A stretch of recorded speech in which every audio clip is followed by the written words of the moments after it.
Well, well, well. The wait is over, travelers. The Daily Wire's fantasy epic TV series, The Pendragon Cycle, it looks like is actually a real thing. They dropped a trailer for it yesterday, and we're going to look at that trailer right now because I have thoughts. And I'll save most of those thoughts until after we look at the trailer. But going into this, my position is I have very mixed feelings about this project because on the one hand I am a fan of the books, on the other hand I am not a fan of the Daily Wire in any capacity. So we're going to go through this, and apologies, I wanted to use my camera to do a reaction, but my camera is not cooperating. I may have to buy a new one. Anyway, that's not your problem. Let's get into this trailer right now. This land is in a welter of confusion.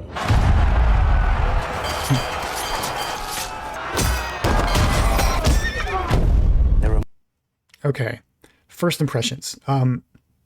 Pretty good production quality for a TV show, I think. This is giving early seasons of Vikings, like Vikings season 1 maybe, or maybe Game of Thrones season 1. I would have to check the production values on all that. I'm not really an expert anyway. Just my first impression is it looks a little bit better than I expected it to, but I caught a couple of things that made it look kind of cheap as well. So it's a weird mixture of like pretty good, good effort, and looks pretty cheap. So maybe some of the effects and color grading and stuff are not finished yet. This is just a teaser after all. And it looks like here on this scene, this might be the wedding of Merlin and Ganyeda, perhaps, who are characters in the stories. But we'll get into that after the trailer. Let's keep going. More kings than sheep, more princes than crows on a battlefield. That's a cool All shot. seeking to snatch what they can. So I think that dude was Aurelius, who's one of the characters in the book. I'm going to try to avoid as many spoilers as I can for this. But it will be impossible to not talk about who some of these characters are. So the guy they just showed, I think, is a character from the books named Aurelius. And I don't know who this dude with the long hair is supposed to be. When they can, without a care for who suffers. Ooh. Okay, the blonde woman we just saw was one of two characters. There's two like blonde women characters in the show. And this guy on the screen, I think, is probably Taliesin, the father of Merlin. The woman we just saw may have been either Caris, the mother of Merlin, or Morgiane. Both of them are blonde characters, and they're both from Atlantis. And in the lore of the books, the Atlanteans are kind of like the elves in Tolkien. They're like pretty much all uniformly good looking and beautiful. They live more or less forever. They're masters of lore and mystical arts. And after the fall of Atlantis, a colony of Atlantean refugees settles in the British Isles, and they become like the fair folk. So whenever you read references in Arthurian legend to the fair folk or the fairy or Avalon, according to this book series, they're talking about the Atlanteans. And Caris, the woman we may have just seen, she was giving Caris energy because she didn't look evil, really. Caris becomes the Lady of the Lake and, spoiler, the future mother of Merlin. Let's continue. Until this island is ruled by one who wields both justice and mercy, there will be no peace. Yeah, okay, this shot confirms it. Let's advance a little bit. Yeah, this shot confirms it. This is Caris, the mother of Merlin, Atlantean princess, becomes the Lady of the Lake. And this is a shot of her in Atlantis, before the fall of Atlantis, where she was a bull dancer. Stephen R. Lawhead, the author of these books, based Atlantis on the Minoan culture, and the costuming here is reminiscent of art that the Minoans left behind of what the bull dancers wore. These are people who like jump over charging bulls in the arena as part of like a religious ritual and a sporting display and stuff. So Caris here is dressed in the athletic garb of the bull dancers, and it looks like she's about to go do some badass stuff. Giving some Celts energy here.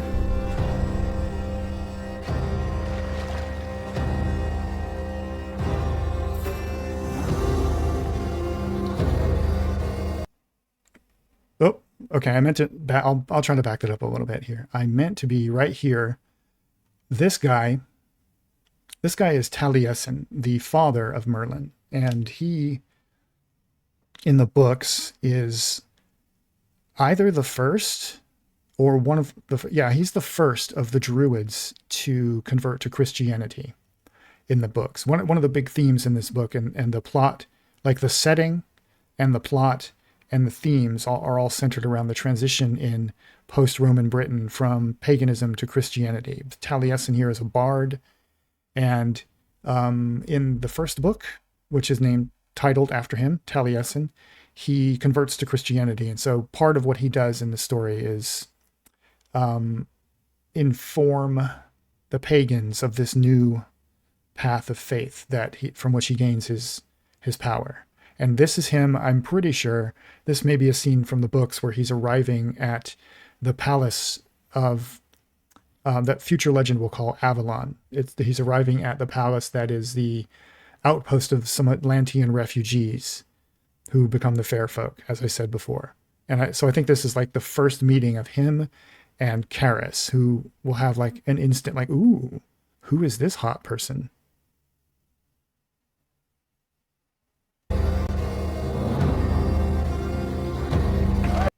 Oh, here we go. Yep. Let me back that up. Go through that again.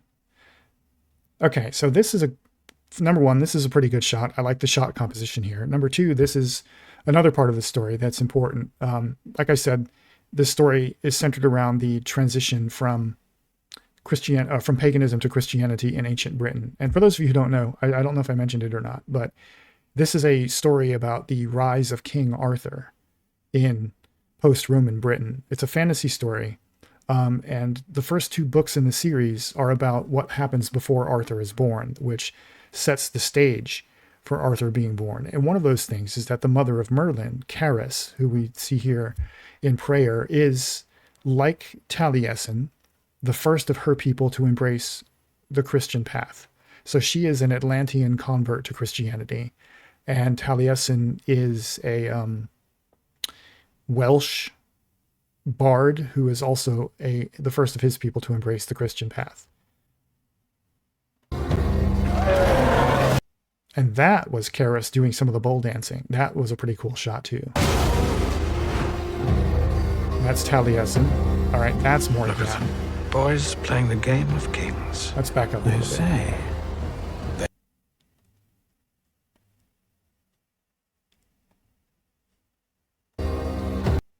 Okay, this is Morgiane. I'm certain of it. Also an Atlantean refugee. She's kind of the bad guy. If you know anything about Arthurian legend, Morgiane, or Morgan Le Fay, is the villain of pretty much the whole story. So this lady right here in this shot is definitely giving villain energy. Look at them. Boys playing the game of kings. They say they have the Merlin with them.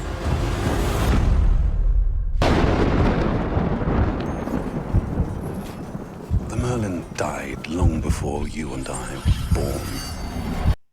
Okay, so they're referring to this character as the Merlin. And we should talk about that a little bit, because people make fun of it. In the books, the name Merlin is both like a nickname and a misreading of his actual name. His actual name in the book is Myrthin, which is a Welsh name. He's called the Merlin at some points in the books because his mother named him after a bird which is called a merlin. And she called him her little Merlin and so forth. So the Merlin is both an English translation of his Welsh name, and it's like a title that he carries with him. And that ties into the title of the show. So I've seen some people making fun of the phrase the Merlin. He's also in the book called Emrys, and a couple of other different names. He has many names because he is the immortal wizard Merlin. I've seen what you can do. There we see some of Merlin's power.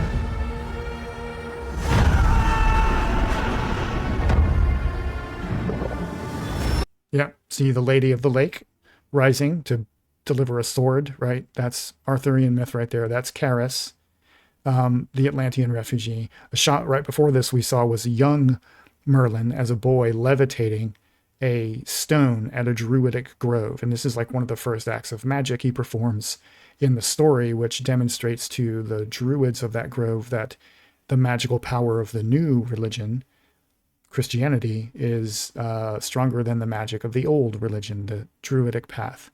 Yeah, let's keep going.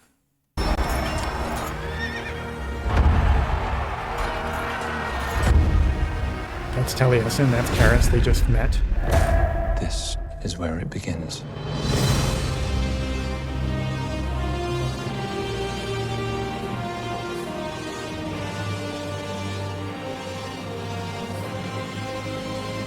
There we have the sword in the stone. And that's probably going to be towards the end of this season of the show, because this is kind of at the end of the second book in the series, which sets up the next book in the series.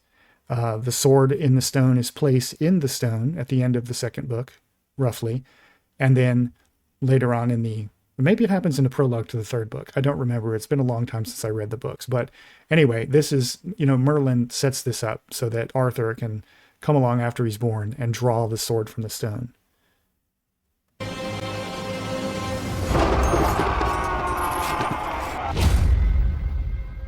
Okay, January 2026. Okay, we're just going to pause on this shot right here, and I'm going to talk a little bit about my mixed feelings about this show. I'm going to try to evaluate this along two different tracks. The first being creative and production side, the second being the culture war and the politics that are driving this project. So from the production side, from the creative side, as a fan of the books, my position is, if this were any other production company, I might be excited about it. But because it's not any other production company, because it's the Daily Wire, I have serious misgivings about what I'm seeing here. I don't trust Jeremy Boring to deliver a good product, but we'll get to that. So let's talk about the creative side and the lore side and all of that, and the adaptation side first. So as I was watching this trailer, I realized that this show, the first season of what I presume is the first season of this show, is going to cover 2 books. And if it's like any other current modern fantasy show on streaming, it's probably only going to have between 8 and 10 episodes to the season. So that means they're going to have to take 2 books worth of lore and plot and all that other stuff and condense it into 8 to 10 episodes. So that's already a big task. And that's not necessarily an insurmountable hurdle, but it is working at cross purposes with another aspect of this adaptation. And that is the fact that the books are all written in first person narratives. So that means that when the point of view character of the book, or some of the books have multiple point of view characters, but they're always in first person narrative. So that means that for the most part, whenever supporting characters or villain characters are out of the narrator's point of view, we as the reader don't know what they're doing or what they're saying to each other. So the writers and producers and directors of this show are going to have to expand on that material. They're going to have to do some world building around that and expand the relationships and what's going on, because a TV show usually has like an omniscient point of view. So we, the audience, can see multiple things going on in multiple different locations and so forth. Like, for example, in the books, like I mentioned, the villain is Morgiane, an Atlantean refugee who's like an evil sorceress. And her presence is felt throughout the story. But because the narratives are first person, a lot of what she's doing when it comes to like all the Game of Thrones politicking style stuff happens off stage. And if they're going to give her a significant role in this show, they're going to have to expand her backstory and her relationships and her scenes and give her new dialogue that wasn't in the books and so forth. So on the one hand, they have to expand the setting and the lore and the world building and all of that. And on the other hand, they have to condense 2 books worth of plot into 1 season of television. So the first 2 books in the series cover how Taliesin and Karis meet and fall in love, and all the epic events that happen around that. It covers the fall of Atlantis, the flight of the Atlantean refugees to the British Isles. Karis meets Teleus and they fall in love, and they have a child who becomes Merlin. And the second book is about Merlin and his life and his adventures and the things he does to set up the arrival of Arthur, who by the end of the second book has not even been born yet. So they're going to have to condense all of that into one season of television that's between 8 and 10 episodes, while also expanding the lore and the character relationships and in writing new dialogue and so forth. So that's one potential hurdle to this show. The adaptation is trying to do two things that work across purposes to one another. Another potential hurdle here, I think, is that the fact that it's on the Daily Wire, aside from the politics, is kind of working against this show as well, because the Daily Wire is not a streaming service known for entertainment, right? The reason that streaming services like Disney Plus and Netflix and HBO Max work is because they have decades of brand recognition as producers of entertainment. Like Netflix works because they had a reputation before streaming existed. They built up a brand as being a physical media rental service. They used to have little kiosks all over the country that were like vending machines, and you could go and rent a DVD for a couple of days, and then you would return it to the kiosk. And so when streaming became a thing, they launched the streaming service and gave users access to their entire library of entertainment for like $3 or $4 a month. So that paid for itself after like one movie or one TV show that you binged. So they've got a buy-in from their customer base who know them as a source of entertainment. Same with Disney Plus. Disney's got a century behind them of making movies and TV shows.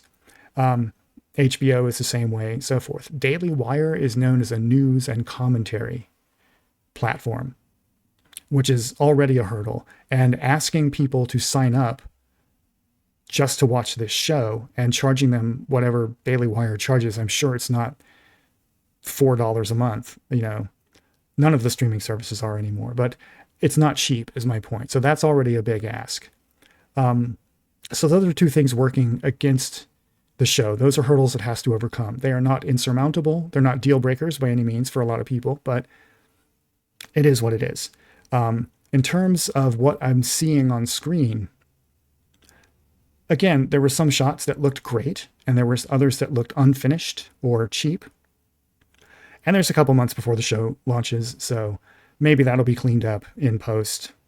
It's not uncommon to release trailers that have unfinished visual effects and so forth, but it does look like this show is relying heavily on practical effects and real actual sets being built and so forth, which probably actually reduces their production costs, or at least their post-production costs, because they're not being charged out the rear end for expensive CGI and that kind of stuff.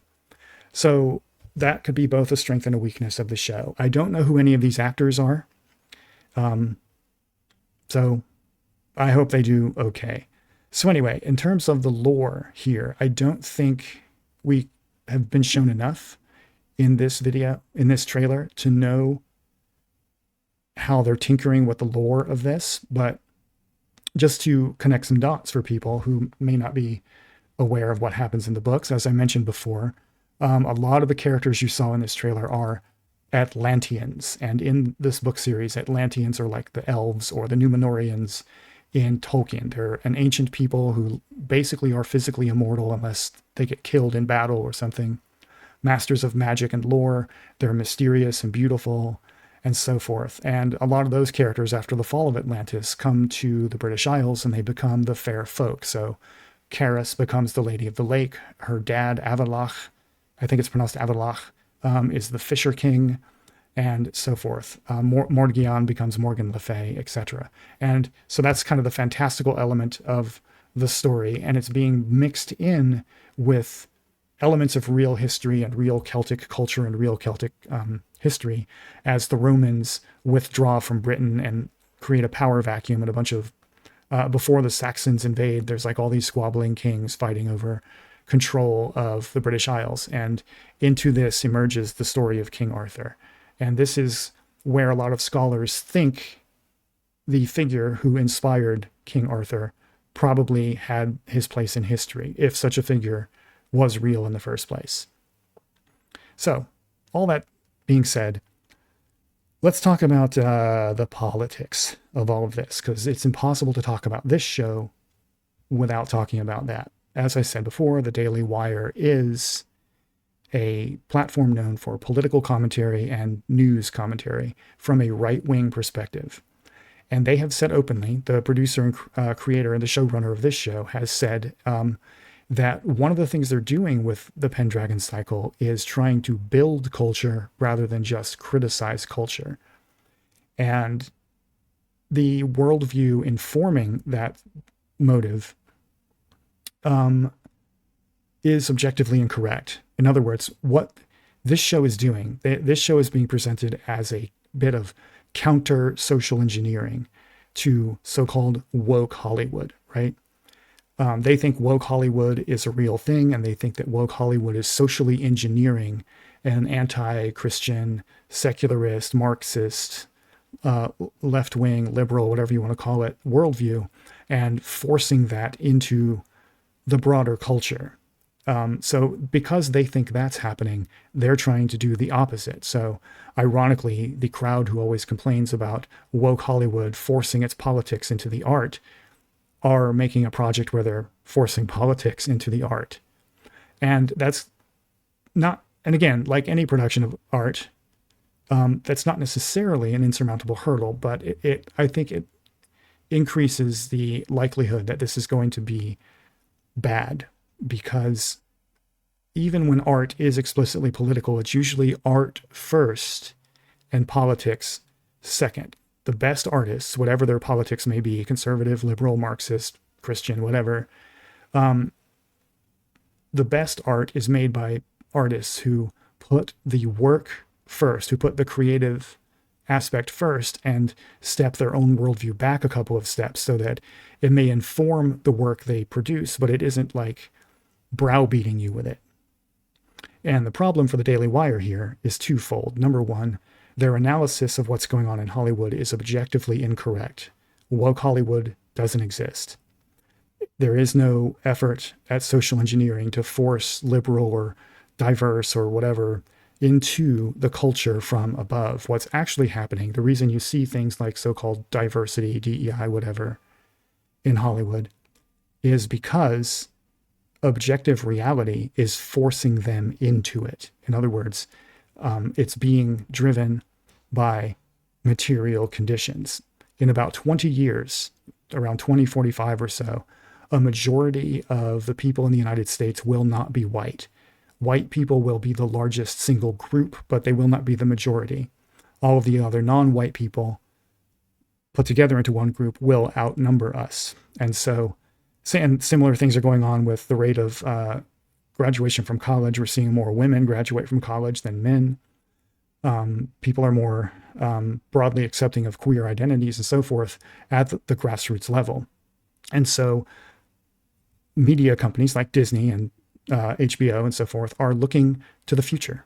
They know it's in their financial best interest to cultivate a future customer base and a future labor pool that resembles the one that's going to arrive in 20 years, because those future employees and those future customers are being born right now, or already have been born.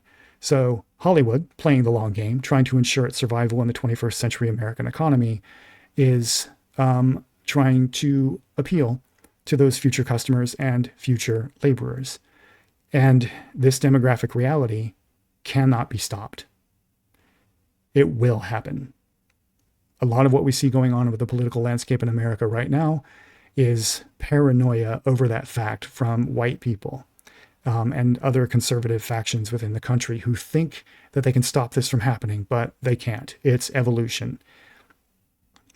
So Daily Wire is trying to stop that from happening. They think that they can create a cultural landmark, like a popular prestige TV streaming fantasy series that will lure people into conservative politics or conservative culture and will thus stop the inevitable march of diversity and all this other stuff. Now, they're wrong about that. They incorrectly think that politics is downstream of culture. when the reality is that both culture and politics are downstream of material reality and changes in material conditions. The other problem here is that the guy who is running this show, Jeremy Boring, has never made a good movie or TV show. The main thing he's known for is Lady Ballers. And whatever you may think of the politics of Lady Ballers, as a film, it's not very good. It's a bit like looking at the results of an experiment to write a comedy full of dialogue that has the structure of jokes but is never actually funny. So the fact that the only thing this guy has made is Lady Ballers does not inspire confidence with what he's doing for this book adaptation. I think one big danger here is they are going to insert too much of their own politics into this story.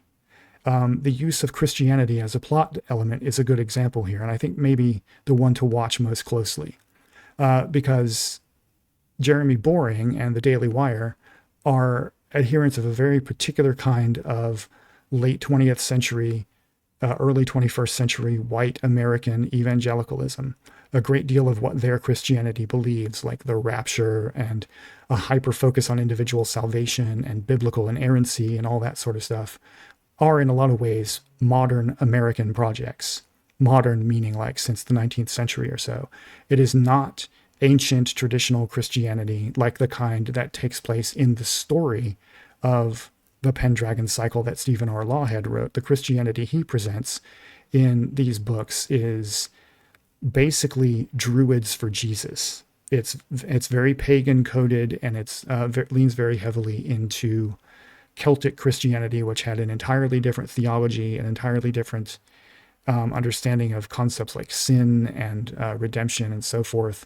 Functionally, it's a completely different religion from what we have in 21st century America. And one thing I think that Jeremy Boring is going to do here is frame the performance of Christianity by these characters as if it works like white American evangelicalism and not like the historical version of the religion that spread throughout England after the fall of the Roman Empire there, or the withdrawal of the Roman Empire there.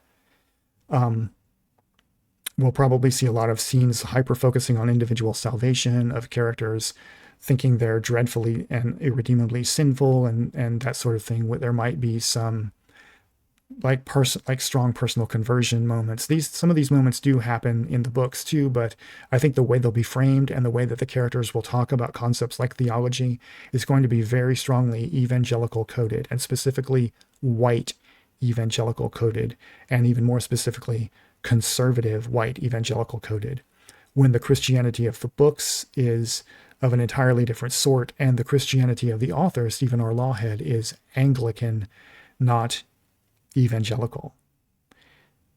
So that's going to have consequences, both political and cultural, going forward, that we should keep an eye on. Anyway, I've spent way too much time babbling about this show. I am interested. I'm not going to buy a subscription to Daily Wire to watch this show. I'll find some way to watch it, because I am interested to see how they handle it, and I'm more fascinated by the cultural discourse this may inspire. I have a strong suspicion that content creators from the far right wing who cover pop culture, channels like Nerdrotic, The Critical Drinker, all of those guys, I have a strong suspicion they are going to latch onto this show and champion it as a non-woke or an anti-woke fantasy show, and pit it against projects like The Witcher Season 4 or Greta Gerwig's Chronicles of Narnia or The Rings of Power, kind of the way that they latched onto House of the Dragon and tried to pretend that that was the anti-woke version, the anti-woke alternative to the super woke Rings of Power, which is ironic because other than The Chosen, Rings of Power is the most Christian show on streaming right now. But I could go on about that for hours. Anyway, I hope you enjoyed my commentary here. I apologize for not using my camera. It's not working, so I'll have to go in and edit in my avatar or something like that. And anyway, if you enjoyed the content you saw here, be sure to leave offerings to the great god algorithm. Offerings to the great god algorithm in the forms of likes, shares, subscribes, etc. Comment down below. Let me know if you're excited about this show. And until next time, remember that what's best in life is to crush your enemies, see them driven before you, and engage in discourse with the women.